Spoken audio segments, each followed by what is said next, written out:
Today we're out here at the Dead Dreams Ranch. We're going to talk to you guys about proper grip, or what I believe to be a proper grip when shooting a pistol. This is John Lally, longtime friend, first time client. Let's get online right here. Roger. We'll draw our firearms, visually and tactily verify that each other's gun is clear and safe. Cleared safe. Cool.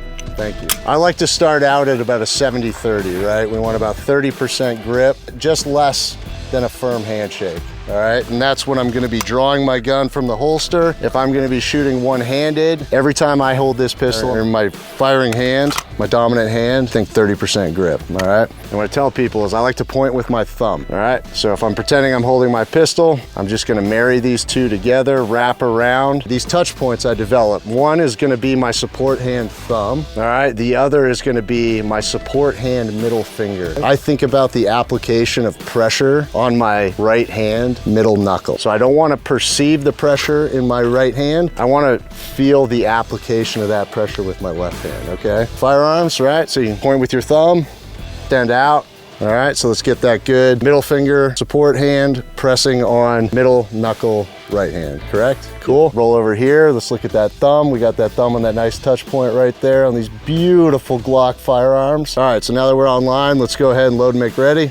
Roger. Bring that into your workspace. Cool, make sure you index that magazine properly, round stuff to finger. Get that up in your workspace, John. Cool, seat that magazine, roll it over, send your slide, rack it, whatever you gotta do. Cool, establish that good grip. I feel that pressure in my support hand. Yeah, can you do this? Get a good sight alignment, sight picture on your target, and at your will, just go ahead and press that trigger to the back until that round surprises you.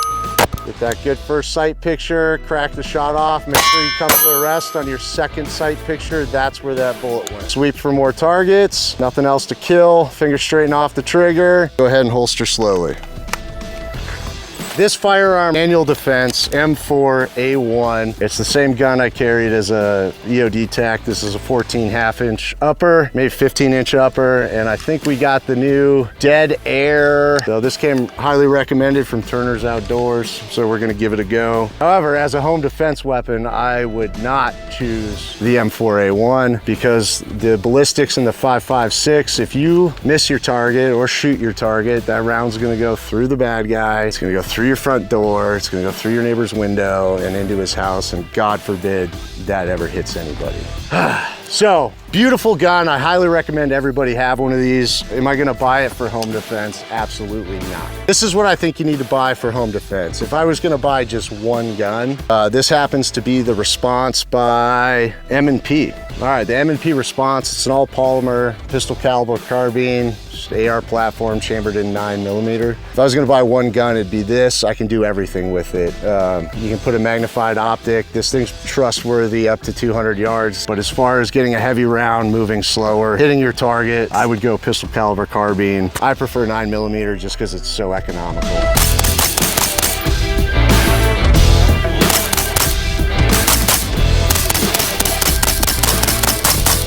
That for sure can do anything you think you're gonna do with a 5.56 rifle in your life, you can do with this gun for a third the fucking price. So this guy's paired with a Monstrum Ghost 1x20 red dot. Again, I'm not in the Navy anymore. I'm not jumping out of helicopters, diving underwater, jumping out of airplanes, doing any of that shit. So I don't think, as much as I love the EOTech products, I get by just fine with these, you know, $100, $200 optics off Amazon, and usually next day delivery here in the Phoenix area. All right, well, fuck it, dude. Let's go stand by steel, because steel is obviously more fun to shoot. Anytime I shoot my pistol, I like to go, I think it's called the surrender position, you know, hands above your shoulders, hands touching your head. I don't care. I put my hands up here, because if I'm drawing my pistol, chances are I'm backing up from somebody who I'm deciding whether or not I'm gonna defend myself with my firearm. Or in the case of a more tactical environment where I'm using my rifle as my primary weapon, going through whatever it is, and now I have a malfunction or something is happening that I don't have time to address my primary, I'm gonna transition right to my secondary. So in the event that I'm on my primary weapon and I get a malfunction, a stoppage, something that tells me I either need to address it or transition, I'm gonna make an attempt to flick my firearm to safe. At the same time, my shooting hand is gonna drop to my secondary weapon. My support hand on my primary weapon is gonna assist that out of the way. As I draw my primary, my support hand meets it up here. here. I get sight alignment, sight picture as I press out, address what I need to address with my secondary weapon, scan, make sure there's no further threats. We always put away our pistol slow. So I might bring it back here while I take a look at my primary weapon. If it's something I deem I'm going to address, I can get it back into the fight.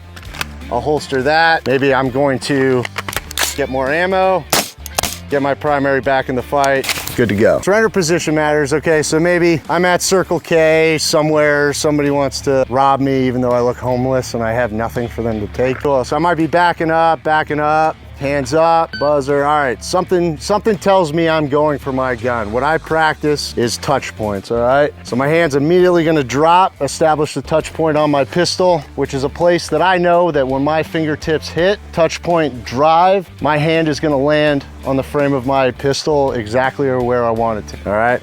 At that point, come up. I don't worry about necessarily clearing my holster right away before I come up. Fast as I can, I get that gun up and my sight's downrange, barrel pointed downrange. Because from this retention position, as long as I'm making sure my support hand is free and clear,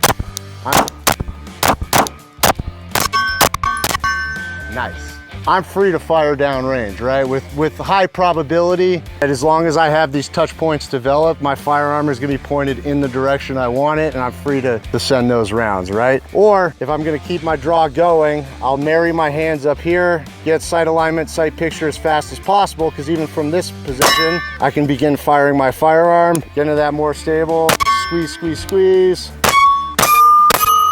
Check for more targets, finger off. We always put away our pistol slow unless we're getting back to our primary. So I'm not a fan of non-dominant supported shooting. It doesn't make sense to me. I don't understand why I would do that, except for maybe I wanted to like look around something, but even then, I'm not gonna do that. But I do train shooting non-dominant because if you get an injury to your arm, your hand, whatever the situation is, you're unable to manipulate your firearm effectively, you're gonna have to switch to your non-dominant hand, which is an important skill to keep up on. So if you are so unfortunate to find yourself in a position fighting with your pistol in your non-dominant hand, Godspeed, man. In the event you're doing that and you have to perform a reload, my hat's off to you, I wish you luck. So anyway, the way I train it, I train two ways because I don't put flashlights on my firearms for range use, all that. So I will shoot, I will use my index finger on my supporting hand to drop my magazine. I like to place my magazine in this holster because it holds it with the frame back. I will then take my magazine out of retention, drive that in, redraw, sights down range with my trigger finger of my non-dominant hand. I hit my slide release, get my targets back, or sights back on target, deliver another round. So we can set that up again.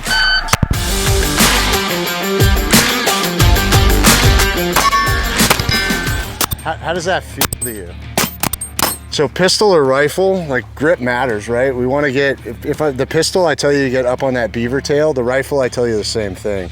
So when I'm shooting like this, bore, the barrel, everything is above. So that access is higher than my hands. By going like this, I'm encompassing that entire barrel. So I have more control over this thing from an axis perspective, I guess. Like leverage, if I hold it down here and I shoot, it's more likely that than if I'm holding it from up here. Does that make any sense whatsoever to you? Yeah. So when you are practicing with the rifle, I like to go from the high ready position. Why I like the high ready, we used it in the Navy, is as long as I have positive control of my weapon, I know where it's at, right? So I can get pretty close to you, muzzle discipline. I'm not flagging you, correct? Got it. Right, so we can operate close proximity to each other as long as I'm using those index points, which for me, I make sure that I have my buttstock touching my forearm. Same thing, finger straighten off the trigger. I know that I have control of this firearm and I can move freely around people and other people can move freely around me. I'm not worried about muscle discipline. Whereas if I'm walking around in the low ready, you can already see this circle around myself that I'm painting. Now I have to be more cognizant of that. And then to do this is just fucking weird, right? So obviously there's times like if you're in a shoot house, there's administrative environments where you might not be able to do high ready, but by and large, high ready is the best way to go. So what I do is get in that good athletic stance, Right foot a little bit behind my left, chest square to the targets. We're always taught be square to the targets because that's where my body armor is, right? And if anyone's a hunter, like if I give somebody my side, right, that's lung, heart, lung, that's the same shot I want to take. Squared off to my target, slight bend in the knee. I wait for my buzzer to go or whatever's going to tell me to shoot. Buzzer goes, I'm going to immediately punch my rifle out. I want cheek weld, I want sight alignment, sight picture. And then I'm gonna pull that back into my shoulder, flip the weapon onto fire, finger on the trigger, squeeze to the rear, scan for more targets, weapon off, break it back down. Low ready is the same thing. Low ready, I think, you know, if I'm anticipating I'm gonna be using my gun in the next little bit, I like low ready. So it's if I was aiming at my target, I would just bring my sights down. I'm just looking right over my sights. So if I get something that indicates I need to shoot. If you were gonna go buy a gun for defense, what would you buy? Okay, cool. Yeah, but that's a manufacturer. Which gun? Are you gonna buy a small gun or are you gonna buy a big gun? Yeah, so I think this thing here is called a Kel-Tec PF9. So like this PF9, which I would expect a lot of people would go into a store and purchase a firearm this small for concealed carry. I should also mention that this is a double action only trigger, so its safety is the length and weight of the trigger pull. So this is my Glock 17. I'd call this like my go-to-war pistol. Again, I get nothing from Southwest Precision, but I fucking love their stuff. Local mom and pop shop, do everything in-house, great customer service. And even from a budget mindset, like I think you're getting more pistol than you'd ever need at an insanely reasonable price. This is one of their Glock 19s. Do me a favor, you can verify that this gun is clear and safe. Yep, nothing in it. Cool, this is another one of the Southwest Precision. This is their version of the G19. I've got some concealed carry holsters here, which, you know, I can put this on my belt. I can conceal carry a Glock 19, no problem. So I get a lot of performance out of a bit bigger of a firearm, more weight, more barrel, all that shit, but I'm gonna carry this all day over this. All right, well, another way to increase your enjoyment on the range is to use commercially available exploding targets. Well, today, Tannerite brand, but it's the exact same stuff. What they're doing is taking ammonium nitrate, coating that in aluminum powder, right? So I've got my energetic metal. That's gonna be my fuel. My ammonium nitrate's gonna act as my oxidizer, even though ammonium nitrate itself can actually explode on its own. It's shock sensitive, but as a main charge explosive, right? This was pretty popular overseas about 20 years ago, ammonium nitrate aluminum powder. It's stable for transport, it's stable to hold, all that. You know, I can shake it around. This is safe, but I'm gonna introduce 3,100 feet per second because I need heat shock friction to set an explosive off. That's my triangle, right? My holy trinity. And I'm gonna achieve that with a round of 5.56 exploding target. But when you guys are playing with Tannerite, you are playing with a main charge explosive that was very, very popular amongst the Terries 20 years ago. So be safe, don't do this at home. My name's John, I came out here to train with Brian. I'm from California and I haven't shot since a significant event that happened about 5 years ago. I came out here to give you an idea of how rusty I was because shooting is a perishable skill. I had 3 jams in my first 4 rounds because my hand placement on my weapon was off. After being out here for about 3 hours with Brian yesterday, not only did he correct my hand placement so I didn't have a jam the rest of the day, but he was having me do speed reloads. I was doing sight picture on multiple targets. I was doing backing up while drawing and shooting from a defensive retreat. He had me running, slow down, shoot at the target, and then run away. This was all in about 3 hours. The level of Brian's expertise, it's master's grade, but he teaches at elementary school grade so that everybody understands and nobody feels like they're an idiot. Nobody feels left behind. So I highly recommend coming out and training with Brian. Here we have a Saint Edge in 223 Wild. What's cool about 223 Wild, so it can handle every version of 223 or 5.56 that you'd want to put through this. All the other guns I have here are going to be chambered in 5.56, which means they can handle the pressure of 5.56. I think most of those are around 31 or 3,200 feet per second. Your 223 Remingtons are going to be in your 2,000s of feet per second.